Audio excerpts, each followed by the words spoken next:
Bonjour petits et grands lecteurs, j'espère que vous allez bien. On se retrouve aujourd'hui pour un update lecture. Update lecture tourné vers la fantasy, l'histoire et de la fantasy. Avec des auteurs français et des auteurs étrangers. Tous les livres que je vous présente ont été envoyés par des maisons d'édition et on commence tout de suite. Le premier livre que j'ai à vous présenter, c'est un livre d'histoire mais un petit peu particulier parce que moi je pensais vraiment que c'était un livre historique.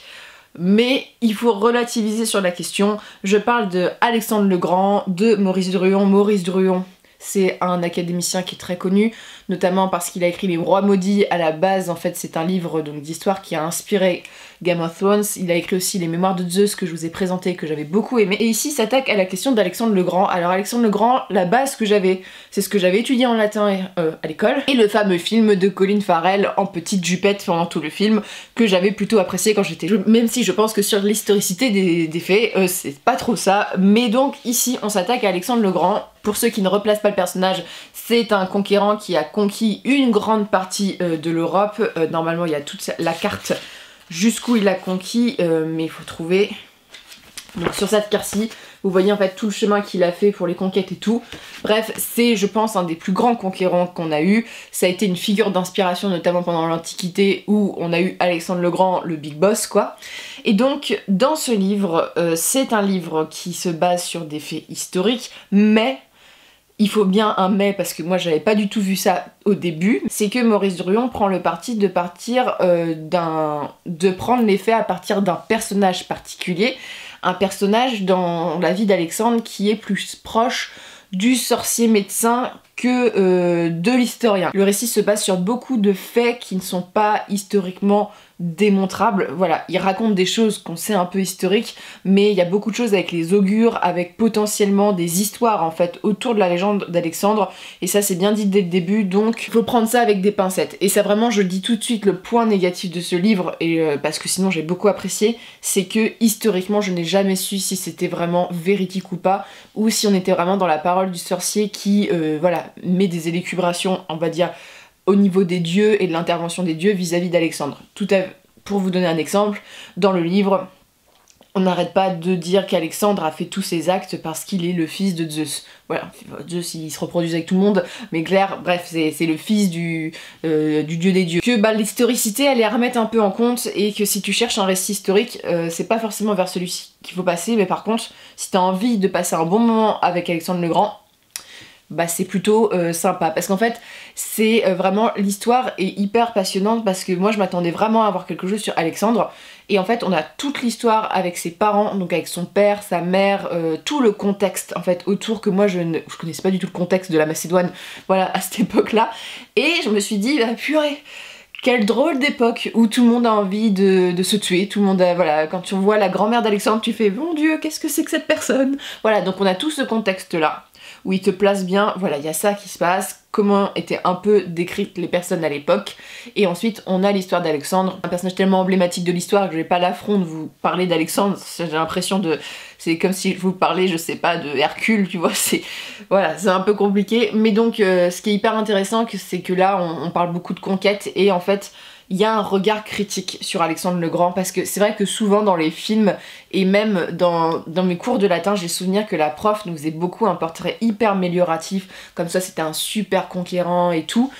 Et en fait ici ça nous remet un peu en cause. Alexandre était très sûr de lui-même, voire un peu colérique et tout, donc un peu à la Achille. En fait j'ai trouvé qu'il y avait vachement de ressemblances avec Achille, et il fait le parallèle, l'auteur là-dedans, notamment avec Patrocle et tout, parce que Alexandre a priori aimait les garçons, même si il a eu des femmes, a priori voilà, c'était plus sa came. Il y a des scènes qui sont assez choquantes sur comment il a été éduqué et tout, c'était pas une partie de plaisir, tu vois, j'ai même eu pitié pour lui à de nombreuses reprises. C'est un récit que j'ai trouvé assez passionnant sur cette histoire, j'ai appris plein de choses. Tout ce que je voyais qui était un petit peu en fonction de la légende ou des explications un peu au niveau des dieux et tout, je me suis dit là c'est le parti pris du personnage. C'est un peu difficile de faire la séparation entre ce qu'a vu le narrateur et la vie d'Alexandre. Mais c'est quand même assez passionnant sur toute cette histoire là, sur toutes ses conquêtes, et c'est une tragédie, c'est triste et c'est passionnant, et voilà, c'est une époque qui est sans concession, hein. Tout le monde s'empoisonne, tout le monde se fait des coups bas, on voit un peu comment étaient traitées les femmes aussi des anciens conquérants et tout, bref, ces espèces de purges qui sont horribles, mais c'est assez passionnant sur comment en fait était vu Alexandre même vis-à-vis de ses troupes, avec cette espèce de aura de dieu, voilà, c'est assez passionnant pour ça. Même si le personnage d'Alexandre en soi il est assez insupportable pendant tout le livre. J'ai bien aimé le fait qu'il y a eu des parallèles avec d'autres personnages, que par exemple, comme on est sur un récit historique, on va nous parler du phare d'Alexandrie, où on va dire que bah il l'a jamais connu, voilà. C'est des trucs, c'est des petits trucs comme ça en plus qui donnent un peu du charme, mais pour vous donner un exemple par exemple de choses aussi qui décontenancent, c'est que bah par exemple sa mère dormait avec un serpent dans le lit et que ça a été une des causes pourquoi sa mère et son père commençaient à se disputer au début. Est-ce que c'est de la légende ou pas si la meuf elle dort avec un serpent dans son lit? Tu vois, c'est ce genre de truc où on se dit est-ce que c'est de la légende ou pas? Donc c'est tout le parti pris de ce livre. Je pense que si vous êtes passionné d'histoire, vous allez apprécier, mais ne cherchez pas de l'historicité à fond.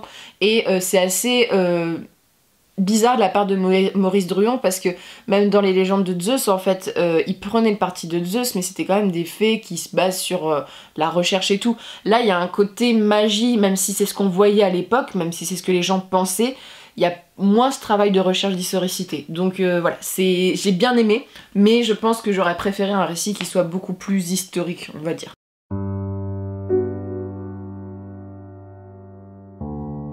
On quitte les concurrents en jupette pour vous parler d'une réécriture young adulte que j'ai demandé et que bah, j'ai reçue. Il s'agit donc de la Dupree de Guenièvre chez De Saxus. Alors déjà, ce livre, je n'ai pas lu le résumé, j'ai vu Guenièvre, j'ai fait bon, ok, réécriture arthurienne, on prend, voilà, j'ai envie de savoir ce que ça va donner parce que j'adore ça. C'est de Christian White et donc c'est l'Ascension de Camelot, le livre 1. Déjà je tiens à souligner avant tout que j'aime beaucoup la couverture et le travail éditorial de couverture. Voilà, je trouve que c'est vraiment très beau. En même temps, De Saxus en général, ils sont très bons en couverture. Donc c'est de la young adulte et c'est à prendre en compte dans ma chronique pour ça parce que c'est pas un récit adulte. Donc on suit l'histoire de Guenièvre qui est un personnage que je déteste, c'est le personnage que je déteste le plus donc dans la légende arthurienne. Donc c'est aussi pour ça que j'étais intéressée par ce récit, parce que je me suis dit donne une chance à Guenièvre parce que je n'aime pas Guenièvre. Guenièvre souvent dans les textes c'est celle qui est... Donc il y a la tromperie d'Arthur, alors déjà bon ça je suis moyen chaude, et en plus il y a le côté où Guenièvre ça représente beaucoup la chrétienté et tout face à la magie. Et donc là il y a vraiment une réinterprétation de ouf. J'ai trouvé que le récit était très bon au début sur les réinterprétations. En fait le pitch de départ c'est qu'on suit Guenièvre, voilà, qui va donc épouser Arthur. Arthur donc qui est le roi de Camelot et tout avec ses petits soldats et machin. Et Guenièvre, peu à peu, au bout de quelques pages, on se rend compte bah, que c'est pas Guenièvre. Guenièvre, la vraie Guenièvre est morte. Et donc Merlin a placé Guenièvre, donc le personnage qu'on suit, à la place de cette morte pour qu'elle épouse Arthur et pour qu'elle le protège. Voilà, elle a une mission, c'est qu'elle est douée de magie, donc elle doit protéger Arthur par le biais du mariage. Donc elle est envoyée là-bas. Et le petit problème c'est que ça serait simple, voilà, de faire de la magie à Camelot, sauf que bah, la magie est chassée depuis longtemps. Il y a eu une reine noire en fait qui a essayé de... Bah, c'est la magie sauvage et tout, qui a essayé de détruire en fait le monde on va dire, et Arthur est intervenu l'a chasser. Voilà, elle a disparu et tout, et Arthur donc à cause de ça a été obligé de chasser toute la magie, donc Merlin est parti, bref, aucune magie, les gens sont bannis ou tués s'ils pratiquent la magie à Camelot. Voilà le petit pitch de départ. Et donc c'est un récit que j'ai bien aimé en prenant compte que c'est un récit young adulte. C'est-à-dire que si je le jugeais comme un récit adulte, je trouverais qu'il est pas du tout assez fouillé et pas du tout, on va dire, assez poussé dans la réinterprétation arthurienne. Mais pour ce que ça vise, c'est plutôt bien parce que ça vise des ados, ça vise des gens qui connaissent peut-être Arthur mais de façon assez sporadique. C'est-à-dire que bah, ils ont vu peut-être un dessin animé ou deux, ils ont peut-être lu, ils connaissent peut-être le conte de base. Mais d'un point de vue adulte, parfois ça manque de profondeur. Et donc en fait j'ai beaucoup aimé déjà le pitch de départ, de faire de Guenièvre un personnage intéressant. Et c'était pas forcément ce qui était le plus facile parce que comme je vous le disais c'est un personnage que j'aime pas. Et dans ce livre je l'ai beaucoup aimé même si bah, c'est de la young adulte, donc en fait elle est hyper niaise sur certains points. Et je suis en mode oh mon dieu, j'ai de plus en plus de mal avec les personnages jeunes et qui sont un peu gnés sur le côté. Mais bon, Arthur est vraiment bien décrit dans le récit. Il est Arthur quoi, du genre fort comme un chêne, posé, gentil, à l'écoute, il aime sa femme et tout. Et en même temps, il a des petits points négatifs qui font relativiser le personnage. Et voilà, il est hyper attachant parce que la relation entre les deux est assez touchante. Moi je trouve que c'est assez réussi là-dedans et respectueux et tout. Et on retrouve d'autres personnages, donc on retrouve Tristan qui est à la recherche d'Iseut. Et ce que j'ai déjà dans les points positifs, c'est ce que j'ai aimé, c'est les réinterprétations qui ont été faites, qui sont plutôt bien trouvées et pas toujours faciles à trouver, parce qu'il y en a qui sont hyper faciles à trouver, je vais pas vous le cacher, mais il y a des choses qui sont hyper positives et je trouve ça hyper bien, donc c'est ouvert sur plein de questions. C'est un récit qui met vraiment en avant les femmes et c'est dans les remerciements de l'autrice qui a voulu mettre les femmes en personnages principaux, un peu mettre en avant ses héroïnes, parce que c'est vrai que dans la légende arthurienne, on a des femmes, on a Morgane, qui est donc une méchante dans l'histoire, on a la Dame du Lac, qui est aussi pas décrite comme cool toujours, alors que c'est un personnage qui est quand même à la base donné l'épée à Arthur et tout, et on a Guenièvre, qui est du genre la nunuche qu'on met au fond du placard, quoi. Donc en fait, c'est vrai que dans la légende arthurienne, il y a des femmes, mais elles sont pas toujours, soit elles sont mal vues, soit elles sont là pour incarner une piété chrétienne, voilà. Il y a toujours cette question fondamentale, magie, pas magie, bon ça c'est des questions qui reviennent dans la légende, mais j'ai trouvé certains rebondissements intéressants et pas prévisibles, d'autres prévisibles malheureusement, mais il y a des bonnes idées là-dessus, ça c'est déjà un bon point, ça se lit très facilement, c'est pas prise de tête, et pour vous dire, en ce moment j'avais vraiment envie d'un truc où c'était pas dur à lire, du genre un truc où les phrases ça coule, où il n'y a pas besoin de chercher. Voilà, genre l'histoire tu te laisses guider. Au niveau du rythme, c'est un rythme qui est, ça se met, il n'y a pas de l'action à toutes les pages, mais c'est de la young adulte, donc il y a toujours c'est toujours fait de façon à ce que tu as envie de lire les pages suivantes parce qu'il y a toujours un petit élément. Voilà, les chapitres sont construits comme ça, donc ça c'est plutôt facile et aisé à lire, donc si t'as pas envie de te prendre la tête, voilà. Si t'as envie de découvrir une réécriture arthurienne et que t'en as jamais lu, ça peut être quand même un truc sympa à faire. Ce que j'ai aimé aussi, c'est comment est décrite la magie, parce que la magie est la magie est vraiment décrite de façon pas avec des bâtons et ça explose à la Michael Bay. On est sur des nœuds, sur de la magie beaucoup plus délicate et sympa. Et ça, j'ai beaucoup aimé ça, la façon dont c'était décrit. Franchement, c'était cool. J'ai beaucoup aimé aussi la nuance de certains personnages, notamment le personnage de Merlin, qui est vraiment nuancé dans le récit. Voilà, on parle de choses qui sont assez surprenantes là-dessus, donc ça c'est cool, il y a vraiment une nuance et une réinterprétation qui est sympa. Maintenant je vais parler des petits points négatifs. Selon moi, c'est le triangle amoureux, on va pas se poser plus de questions, j'aime pas ça, et donc qui dit Guenièvre dit on est forcément faire des trucs à trois, et j'étais en mode pitié, bon. L'avantage c'est que c'est pas le couple basique qu'on connaît, mais le problème c'est que la troisième personne, quand tu as lu un seul livre sur la légende arthurienne, tu sais que cette personne elle est mauvaise parce que c'est le méchant de l'histoire, donc tu le sais. Au-delà aussi, ce que j'ai assez trouvé de dommage, c'est que le grand méchant de l'histoire, il est pas vraiment exploité dans le récit, on le voit un petit peu à la fin, mais vraiment tu vois vraiment que c'est une introduction en fait, c'est très introductif, ça te pose l'univers et tout. Parfois c'est un peu niais, mais ça c'est le problème, c'est que c'est la young adulte, je pense que c'est lié au fait que c'est de la young adulte et pour moi, et genre les histoires d'amour déjà c'est pas trop ma cup of tea comme on peut dire, mais les petites histoires d'amour gentilles et comme ça je suis voilà, donc il y a des moments j'étais en mode d'accord, j'ai envie que cette scène un peu de romance passe parce que c'est pas trop mon truc, mais le dernier point, et ça c'est je pense le plus gros point, et ça c'est totalement ma faute, et ça n'influencera pas du tout la lecture de personne, ça dépend vraiment des personnes. Quand t'as lu beaucoup de littérature arthurienne, en fait ça te paraît hyper jeunesse et pas très fouillé, voilà. Pour te dire, voilà, c'est ça aussi, c'est que... Mais en même temps je m'y attendais, parce que c'est de la young adulte, donc je veux pas non plus juger là-dessus, mais en clair il y a des choses où t'es en mode, oui ce personnage on sait qu'il est mauvais, oui ça on sait, du genre... On sait, et puis il n'y a pas de surprise en fait sur ces questions-là, et en même temps il y a tellement de... en termes de réécriture pure, il y a tellement des récits qui sont beaucoup plus fouillés, adultes. Là on est vraiment sur quelque chose de divertissant, de young adulte, de sympa, et bien pour les jeunes, pour débuter en fait. Mais si t'as lu des livres, je sais pas moi, je pense à Taliesin ou ce genre de choses, on n'est pas sur le même délire en termes de réécriture et on pousse pas les idées à fond, tu vois. Donc c'est ces petits manquements là, mais j'ai passé dans la globalité une super bonne lecture. Ça m'a redonné envie, j'ai eu, vous savez, une baisse de lecture là ces derniers jours parce que j'ai eu des lectures qui étaient un peu décevantes et tout. Donc là c'est mieux, tu vois, ça m'a remis dedans, un petit young adulte et tout. Je trouve ça vachement bien de faire des réinterprétations arthuriennes. Alors bien sûr c'est pas original parce que c'est quand même quelque chose qui est fait assez souvent, mais je trouve ça sympa d'avoir un truc assez nouveau, ça, avec un petit côté féministe qui est sympa, et surtout le gros point positif c'est d'avoir une Guenièvre qui est un minimum intéressante. Et ça c'est cool. Le truc qui m'a frustrée c'est qu'on voit pas trop Morgane et tout ça, donc j'espère qu'à la suite on va voir un peu plus les personnages que j'aime beaucoup pour voir comment ils sont réinterprétés, mais je lirai la suite avec vraiment beaucoup de plaisir, j'ai envie de savoir, parce que tu sais c'est la young adulte, il te donne toujours envie de savoir.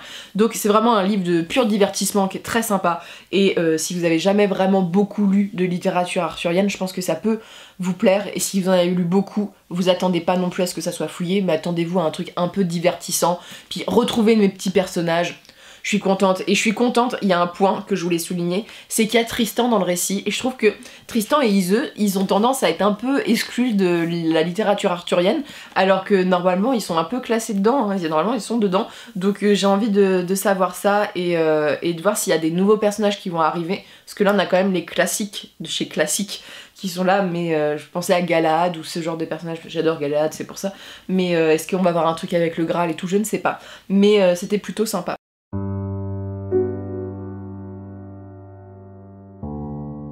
Et enfin, alors ce livre, je ne sais absolument pas comment vous en parler, parce que j'ai aimé, et en même temps il y a des gros points négatifs, et j'ai aimé ma lecture, mais je sais pas comment vous en parler, parce que c'est pas été non plus, je suis assez neutre en fait d'une certaine manière, donc il faut que je lise les 3 tomes pour vraiment me faire un avis sur le début de cette série, parce que c'est encore une série à rallonge, parce que moi je commence que des séries à rallonge, c'est ma vie ce genre de truc, pourquoi, je ne sais pas. Il s'agit donc de L'Ange du Chaos de Michel Robert, donc c'est de la dark fantasy française.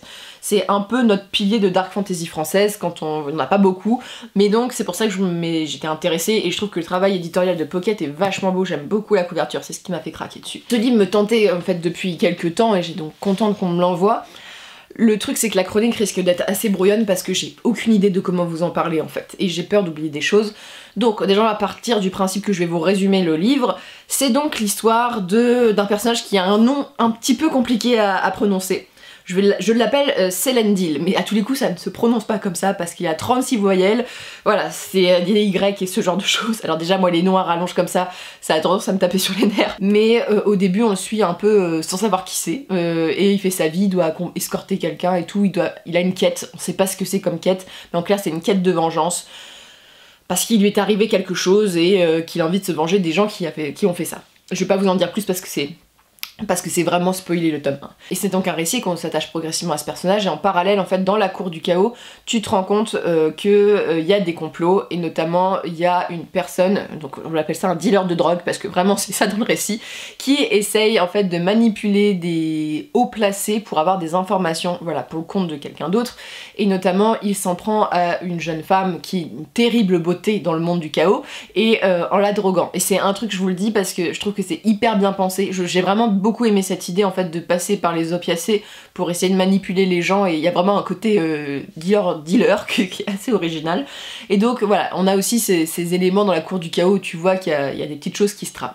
C'est plutôt sympa, c'est vraiment un truc que j'ai beaucoup aimé dans le récit. Alors, en point positif, il faut savoir que c'est un récit qui est assez riche en termes d'univers, c'est-à-dire qu'on a plein de créatures différentes, on a les Loki, on a beaucoup de descriptions au niveau des couleurs de peau différentes, c'est assez coloré, genre ils ont la peau bleue, verte, violet, bref, on voit que l'univers il a été bossé, on a donc le chaos et la lumière qu'on découvre un petit peu de façon différente, voilà, avec des univers qui sont assez différents, une hiérarchie qui est assez différente, vraiment, on a vraiment... J'en parle, j'ai vraiment l'impression qu'il y a une inspiration, que c'est presque de la fantaisie biblique, hein, parce que on a vraiment les cardinals et tout ça dans la lumière, et puis voilà, on a les méchants, et en plus c'est plus compliqué que ça, parce que tu vois qu'en fait les mauvais c'est pas forcément les mauvais de l'histoire, et que c'est un peu voilà une critique je pense de l'église d'une certaine manière quand on y pense, mais il y a vraiment des questionnements qui sont plutôt sympas là-dessus. Mais déjà, je trouve que l'univers est assez riche, on voyage beaucoup, on rencontre plein de créatures, il y a plein de personnages, les personnages sont sympathiques, voilà. Les combats sont plutôt épiques, moi ce que j'aime bien c'est que c'est pour moi quand même de la vraie dark fantasy, dans le sens que bah là ça découpe, là il y a du sang, il y a de la violence, des fois il y a des actions, je suis en mode mais ça s'est passé comme ça, mais c'est horrible, et les personnages, genre c'est un vrai personnage gris le mec, parce que quand il se venge, c'est pas à moitié, hein. Genre il se venge, je suis en mode... faut se calmer monsieur, prenez de la passiflore, je sais pas, mais oui, il est un peu tendu notre personnage principal, et donc, après on le comprend, hein, parce que quand tu vois ce qui lui est arrivé, je fais, oh purée, puis c'est descriptif, je fais, d'accord, bon, on est dedans, donc moi déjà, au niveau de Dark Fantasy, j'étais comblée, parce que, bah, on est dans un univers qui répond au genre, et du genre, c'est sanglant, c'est violent sur tous les termes, voilà, surtout, il y a des scènes où genre, en mode, bon, d'accord, voilà, mais en même temps, les personnages sont gentils et cool. Il y a des personnages qui sont gentils et cool, et il y a une certaine naïveté parfois, donc il y a une espèce de contre-balancement comme ça.